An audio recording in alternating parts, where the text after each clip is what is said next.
Welcome to the Fast Leader Podcast, where we uncover the leadership life hacks that help you to experience breakout performance faster and rocket to success.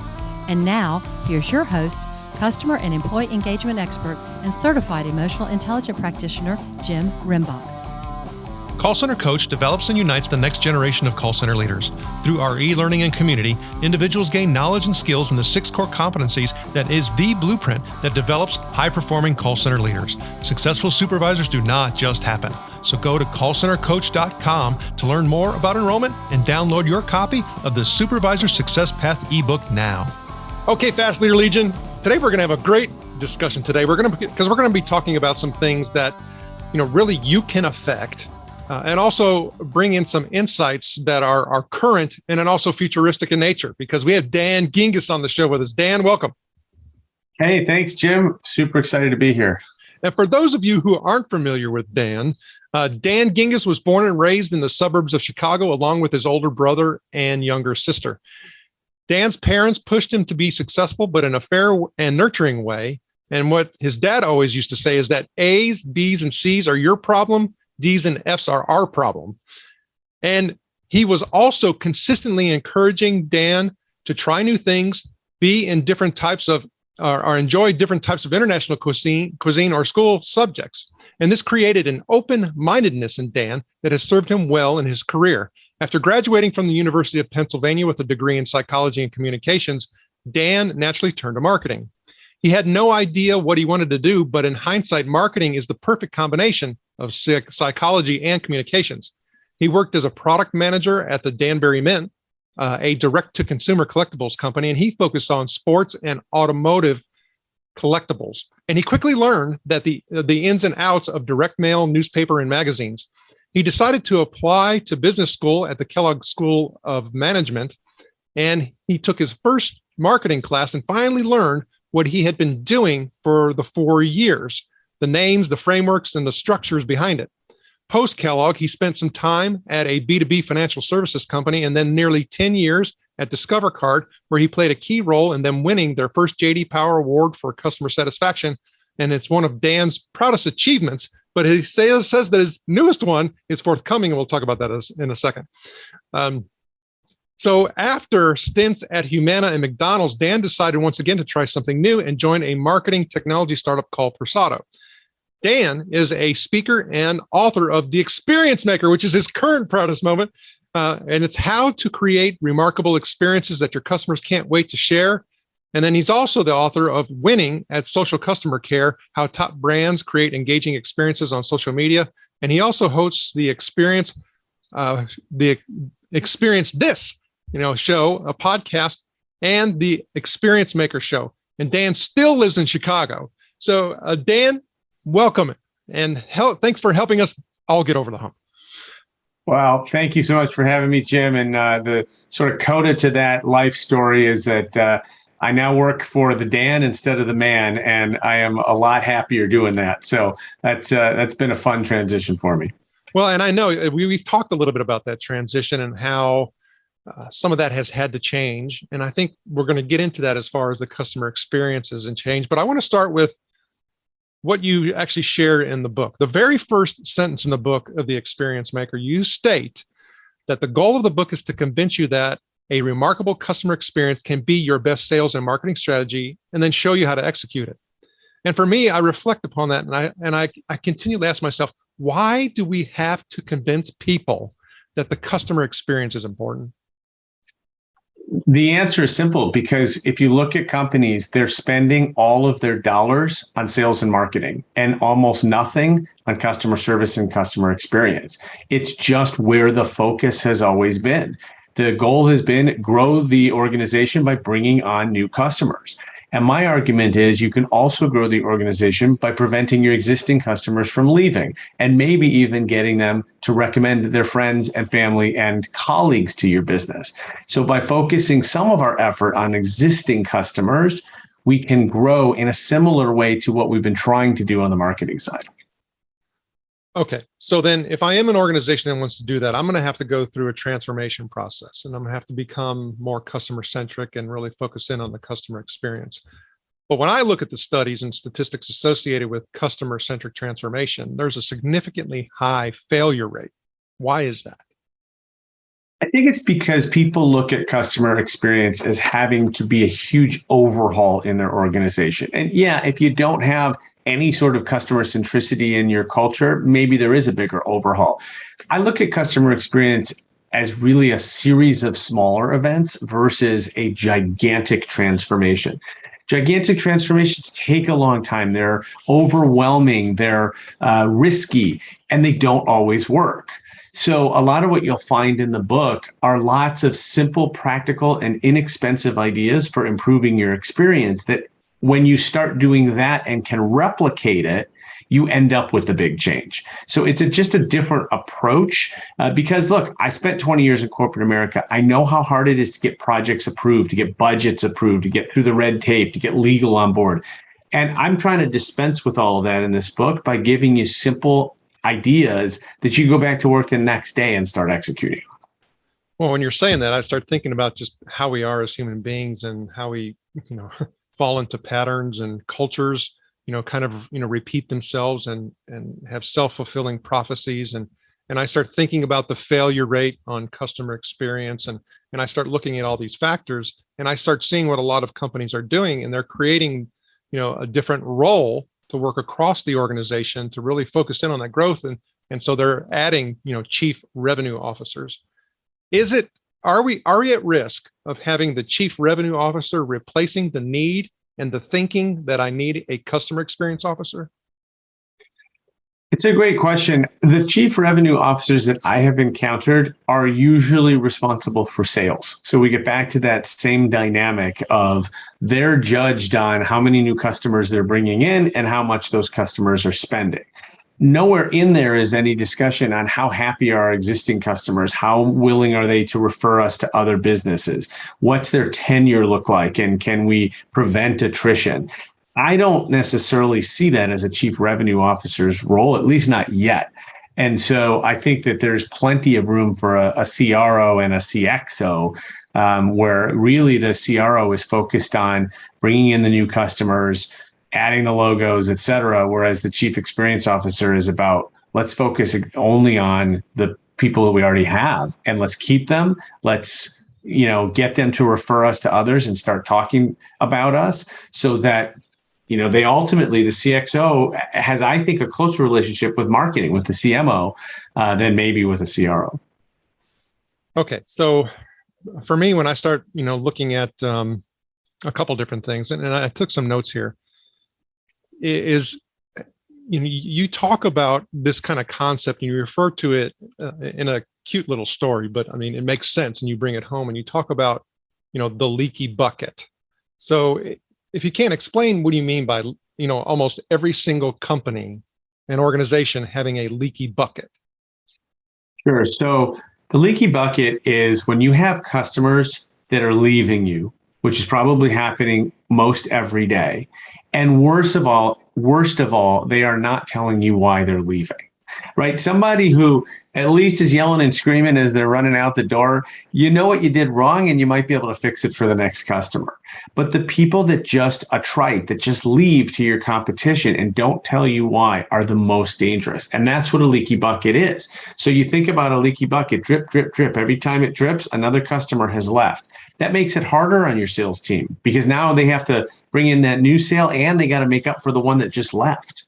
And so the focus of the book is plugging that leaky bucket, keeping the customers that you do have by focusing on them more. And it's stunning to me how little we focus on the very people that are keeping the lights on and paying our salaries, which are our existing customers, right? Without customers, we don't have a business. And because we're not paying attention to them, we've got this leaky bucket. And one other thing about that is that the reason the leaky bucket's so dangerous is it's a double loss. Not only have you lost a customer, but your competitors gained one. So that's really hard to recover from, especially if it's happening consistently. Well, when you mentioned that, I'm working for a couple different organizations. There are also certain customers who you want, to fall through the hole. It's like I want to send them to my customer. And so if you think about it from that perspective, I mean, is that also built into our strategy and what we need to think about? Because if I'm thinking about, what type of customer, ideal customer, is going to refer us, is it really the one who needs to go to our competition? No, that's a great question. I tell a funny story in the book about the state of Nebraska.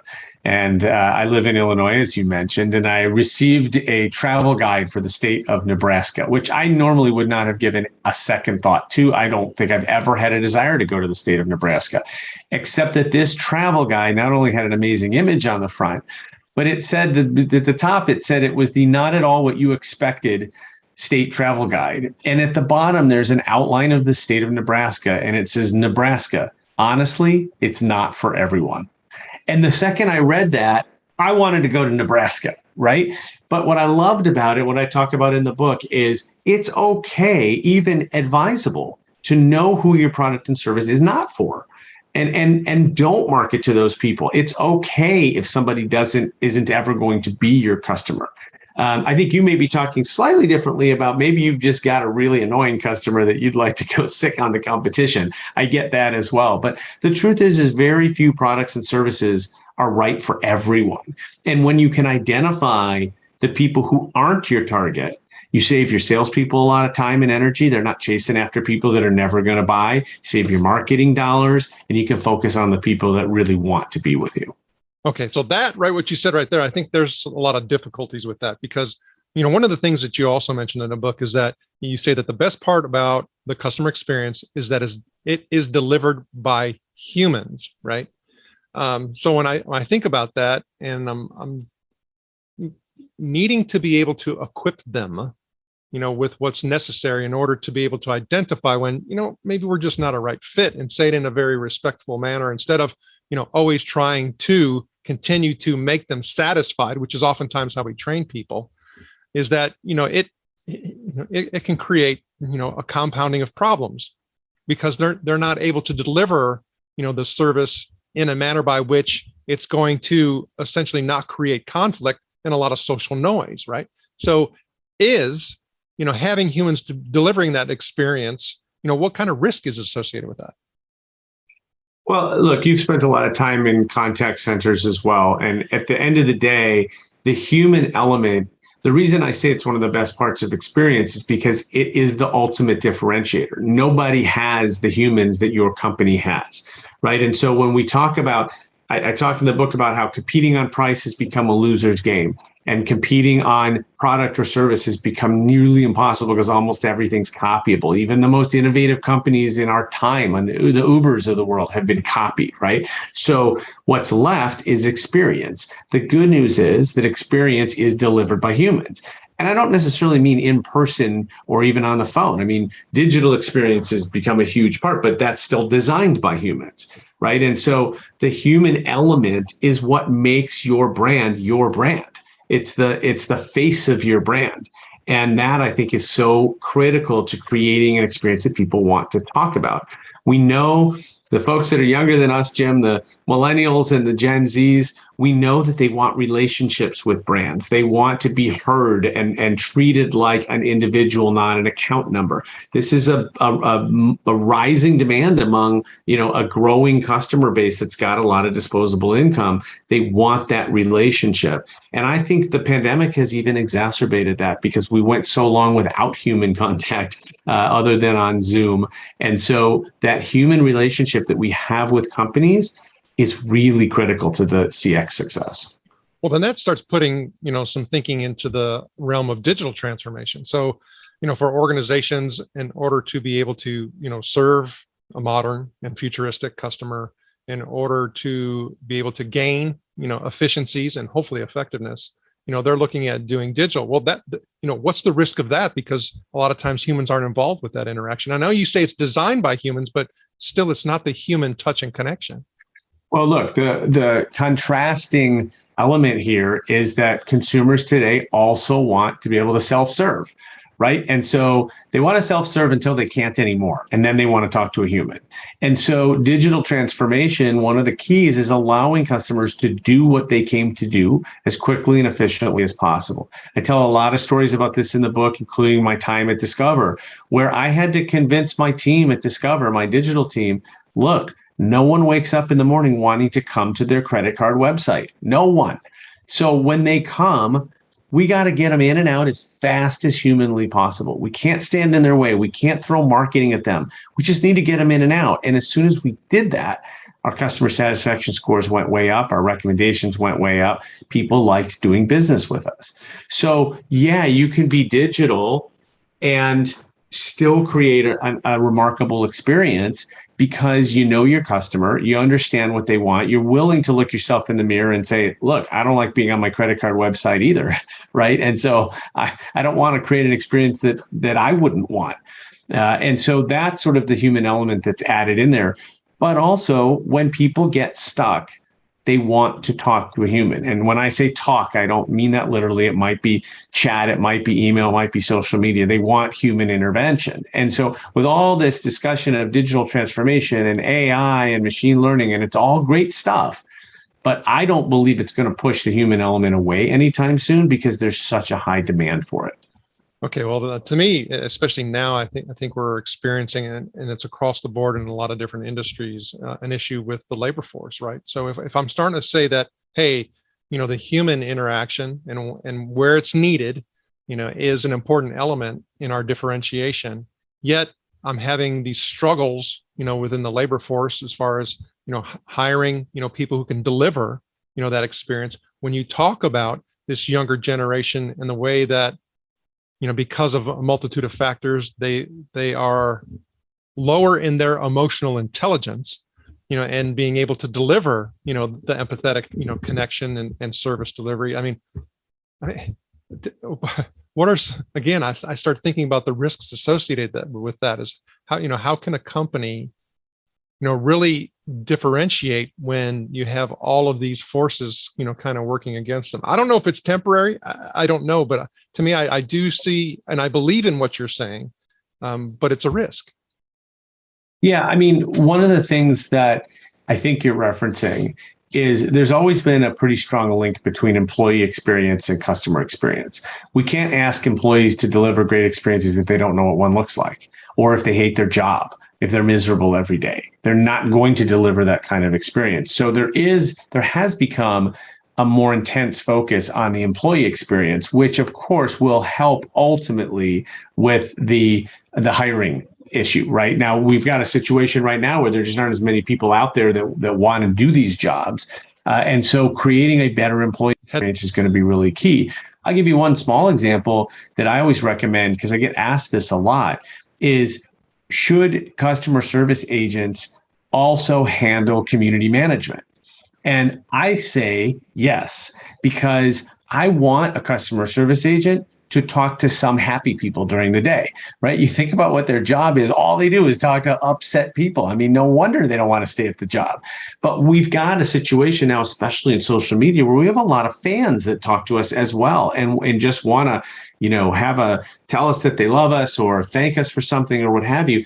And allowing agents to handle those interactions as well, I believe makes them a lot better at the negative interactions because they're not hanging around with angry people all day long. They're actually hanging out with some happy people too. And it's the first time, really, social is the first time where that's become a possibility because you go talk to anybody that's answered phones for a living and you say, hey, when's the last time you picked up the phone and someone called just to tell you were doing a great job? And they laugh at you because that never happens. But it happens in social every day. And so that's one of the elements I suggest toward building a better employee experience is allowing agents to talk to the customers that are happy too. And that will, I think, improve their situation when they have to talk to angry customers. Okay. So we and I think we've all have heard the fact that if your executives don't buy into going through a customer-centric, transformation and effort and change, that it's just not going to happen. But in the book, you talk about, hey, I want to give you what you need in order for you to become the experience maker, right? And then in order for people to be able to do that, you talk about them needing to become wise. So what does WISE actually stand for? Sure. It's an acronym and it's meant to make you wise to customer experience. It's actually 4 elements that comprise a remarkable customer experience. Now, you don't have to use all four. Even just using one is going to help you stand out from the average experience. Because remember, Jim, most of the experiences that we have with companies are average. That's why they're not remarkable. And the word remarkable in the title of my book is intentional, worthy of remark, worthy of discussion. So to create remarkable experiences, we need to have one or more of the WISE elements, which are witty, immersive, shareable, and extraordinary. And briefly, witty is it's not about being hilarious or being a stand-up comedian. It's about being clever, using language to our advantage, and refusing to be boring. Immersive is about creating an experience that's consistent throughout the entire journey and that evokes some sort of emotion from the customer. Shareable is about putting in places in your customer journey that are intentionally shareable moments. It's not about asking people to share. The more we ask people to follow us on Instagram and share photos, the less they want to do it. They want to be able to do it spontaneously. So we've got to think strategically about our experiences and figure out places in the experience where they're naturally shareable. And then extraordinary is this concept of just being a little bit better than ordinary, because being a little bit better than ordinary is going to be better than 80 to 90% of the experiences that we already have, since most experiences are unremarkable. So it's not about having to go crazy and spend tons of money, but it is about saying we refuse to be average. We've got to be better than that. And so I give some techniques for kind of taking a step up and making sure that your experience is going to stand out from the crowd. Well, I dare to say that you also have seen that, especially in certain segments and sectors, that a lot of organizations have become wise. I mean, it's heavily competitive. You also talk about, the whole profit margin elements, and, that we're starting to see this bar getting raised. And so then you talk about adding an R, to the acronym. So what is the R and where does that come from so that I'm wiser? Yes, I want you to be wiser than the competition ultimately. And the R is responsiveness. And this has to do not just with customer service, but really being part of the conversation when customers start talking about you in a positive way. And that's the whole goal of the book. When you're wise and you're creating remarkable experiences, you're going to have more customers singing your praises. That could be in person to their friends and family. It could be on social media, but you want to be part of that discussion. There are so many cases, I'm sure you've seen them too, where you got a great brand advocate out there on social media talking about how they love this brand, and the brand's nowhere to be found. And, Jim, if I got off the stage and somebody said, wow, that's the greatest keynote I've ever heard, and I just walked past the person, well, that would be pretty rude. And yet companies do that all day long. So I give a lot of examples about how being responsive in social media can kick it up a notch in terms of the experience and take your brand advocates and really make them fans and loyalists for life, and even take your brand detractors and turn them into advocates, because a lot of your detractors don't expect you to respond. So when you are responsive, they appreciate it and they respect it. Okay. Now you talked about the whole transformation process. You talked about a little bit at a time in order to be able to do this. We talked about the whole executive buy-in piece. We didn't go into depth in that. I don't think we need to. It kind of speaks for itself. And sometimes you don't have, an executive level part of your organization that has kind of bought into that yet. And then I think if you are an experience maker, at some point you may even have to make a decision whether or not that's the right fit for you. That's, again, a whole different discussion. But you mentioned ultimately that the customer experience isn't a project. So then if it isn't a project, what is it? It's really a cultural change. And if we look at one of the companies that everybody points to as having an amazing customer experience, Amazon, the reason is because it's built into their culture. And I talk about in the book, they have 6 customer service principles that are posted on the wall in all of their contact centers. And they're incredible because they're essentially telling their employees every single day, you are empowered to make it right for the customer. The customers are why we're here. That's the whole point of our business. And what Amazon has figured out is that they're willing to give up a single transaction in exchange for the lifetime value of the customer. So they'll lose money on a transaction, which so many companies refuse to do, and would rather go to head with the customer and end up losing them. Okay, you might win the battle, but you lose the war. I think Amazon has figured out, because it's built into their culture, this is a long game with customers. We don't want them just to place an order today. We want them to place 1,000 more orders over the next 10 years. And we are not going to give that up by leaving an unhappy customer today on a single transaction. So it's a cultural change. You're right. It generally does have to start from the top. There has to be some executive buy-in. If somebody is struggling with that, my best piece of advice is get your CEO to become a customer of his or her own company, and just have them experience what customers experience. Because look, everybody is a consumer in their daily lives. We know what we like and what we don't like. It aggravates us when we can't find what we're looking for on a website, or we have a really long IVR on the phone and we just want to hit 0 and talk to the operator, talk to a representative. Make the person go through what your customers go through, and it's the most eye-opening experience, and usually will get people at least on board to have further discussions. Yeah, that reminds me of a story that you share in the book about a particular keynote or opening of a particular conference, and there was a video that was made about the life of a product, coming to life within the organization, and you had stated how just about everybody in the audience was laughing about the difficulties associated with doing that, except for the CEO. And the CEO said, "Is it really that way?" Yeah, the CEO was so far removed. That was my time. Yes, I was in charge of that video, actually. And you're right. Everyone in the audience was laughing. The CEO had no idea how hard it was to get things done.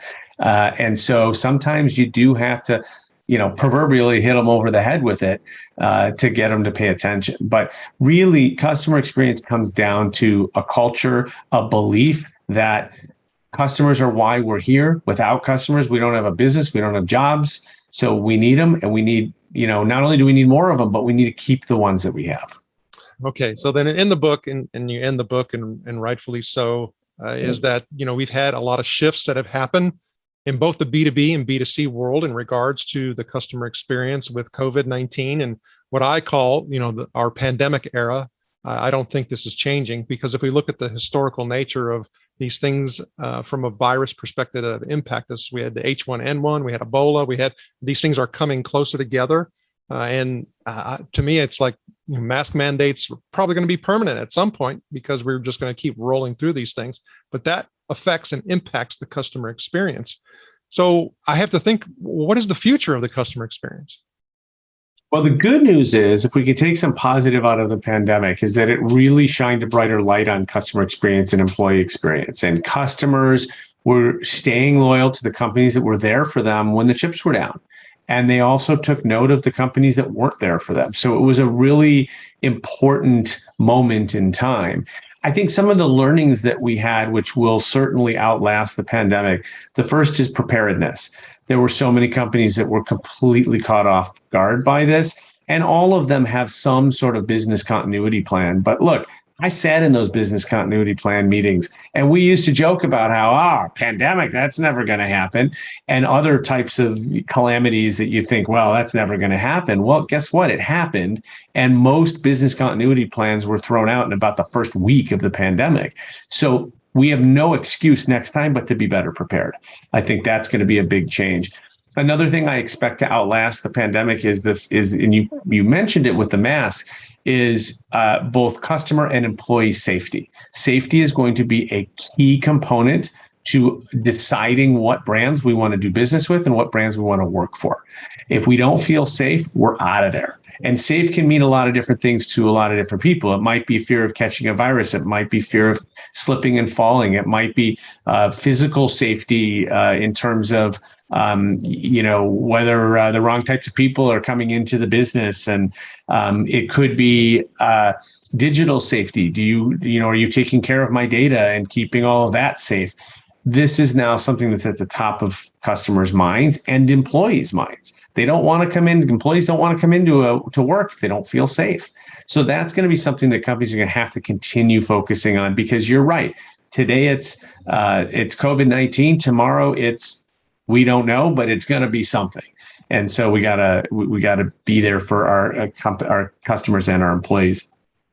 And then I think this other thing is that, as you mentioned, the vast acceleration we saw in the move to digital is certainly going to be permanent, and it's a good thing, right?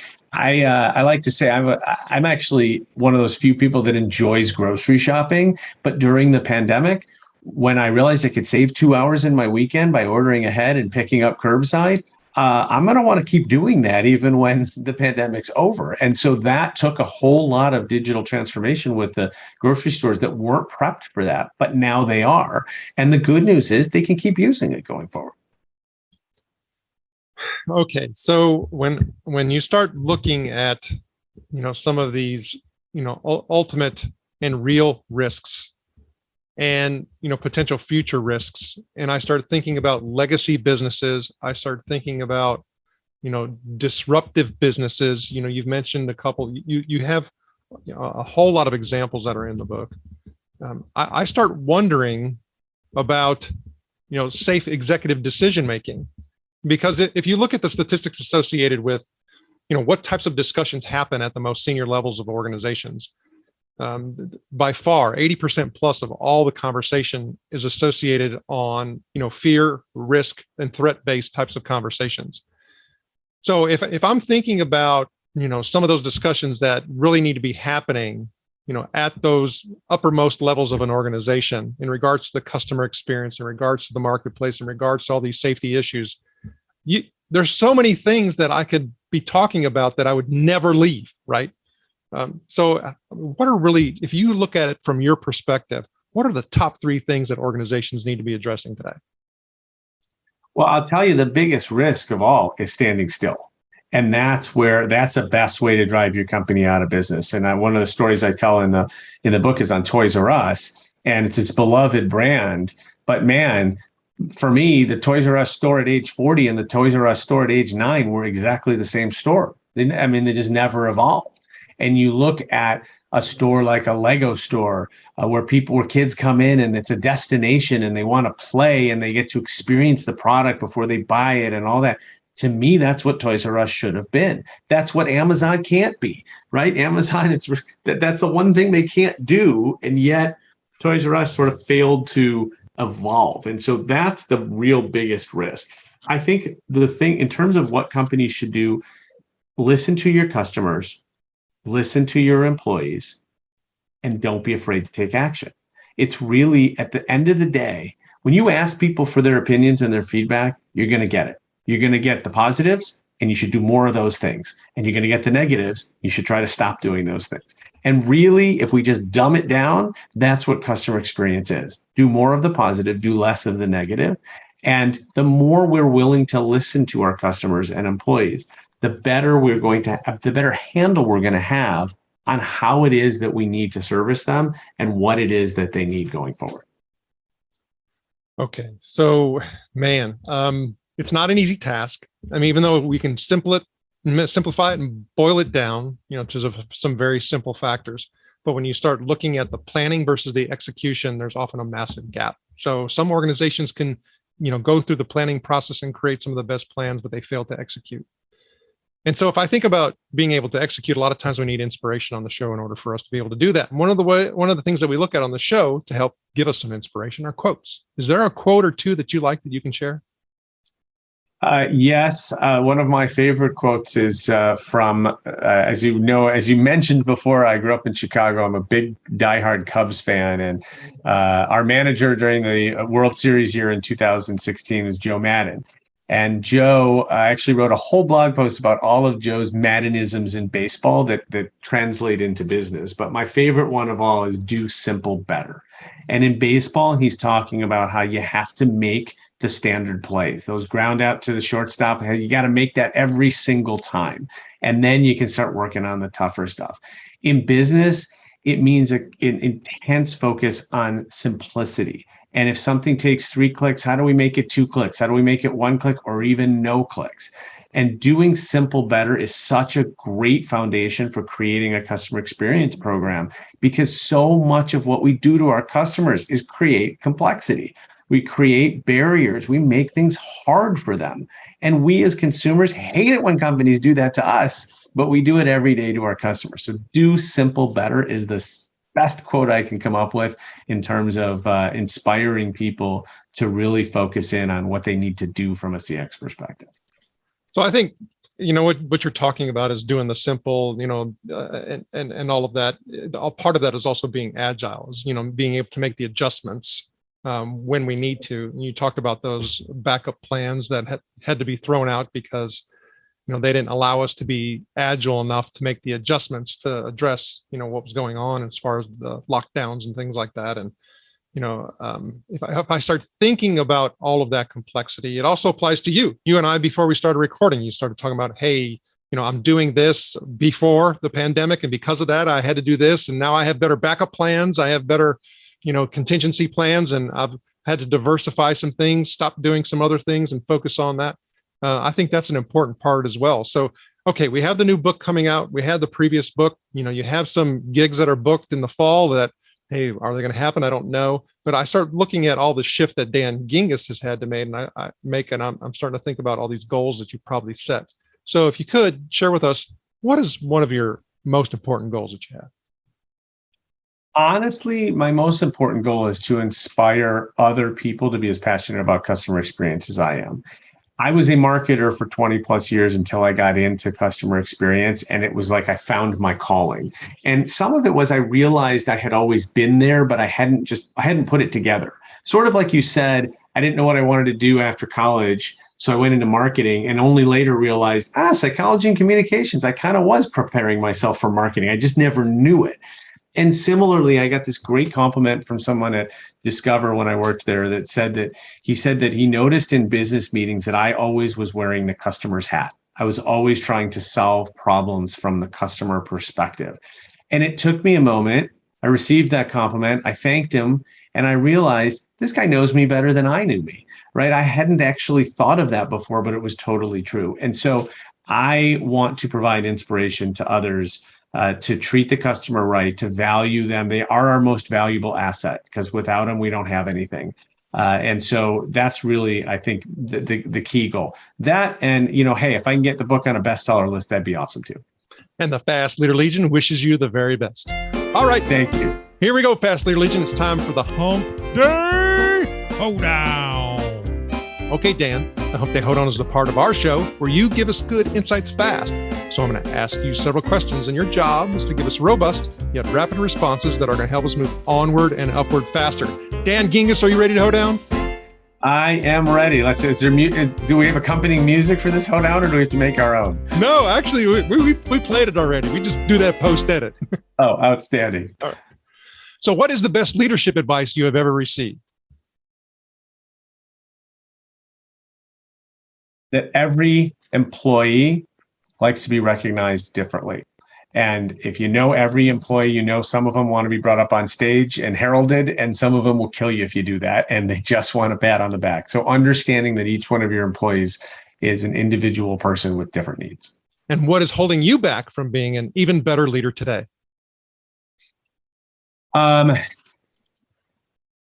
It's very different as a solopreneur. I don't have employees yet. I have contractors. So I still get to practice that leadership style. But it's very different when you're running your own business. And one of the things that I'm learning is having to delegate and being willing to let things go, because when it's your own business, you want to do everything. It's the only way to do it right, all that sort of typical entrepreneurial stuff. And so I've had to relearn that, because in corporate America, I loved being a people manager, and it was one of my top skills. Here, you have to adapt it. And what is one of your best tools that you believe helps you lead in business or life? I read a lot. I listen to a lot of podcasts. I always want to learn from others. I never believe that I have all the answers. And I always think that hanging out with other smart people like you and learning from other people is the best way to grow. And what is one book that you could recommend to our Legion? And it could be from any genre. Oh, from any genre. Wow. Then I'm going to go with Ready Player One. That book absolutely wowed me. It's now a couple years old. Player Two, the sequel was not quite as good. But if you're a fan of 80s music and video games like I am, plus you want to envision a future of robots and AI, it's a pretty exciting book. Okay, Fast Leader Legion, you can find links to that and other bonus information from today's show by going to fastleader.net and doing a search for Dan Gingiss, and that's Gingiss. Okay, Dan, this is my last Hump Day Hold On question. Imagine you've been given the opportunity to go back to the age of 25, and you can take the knowledge and skills that you have now back with you, but you can't take it all. You can only choose one. So what skill or piece of knowledge would you take back with you, and why? Wow, that's an amazing question.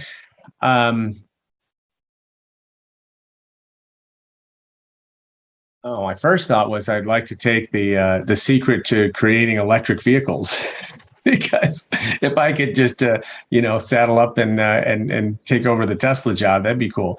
I would say instead that once I learned that marketing and customer experience are inextricably linked, I think it made me better at both.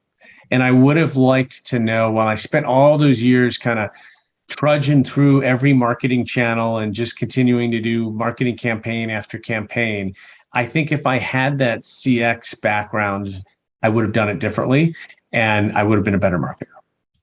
Dan, I had fun with you today. How does the Fast Leader Legion get in contact with you?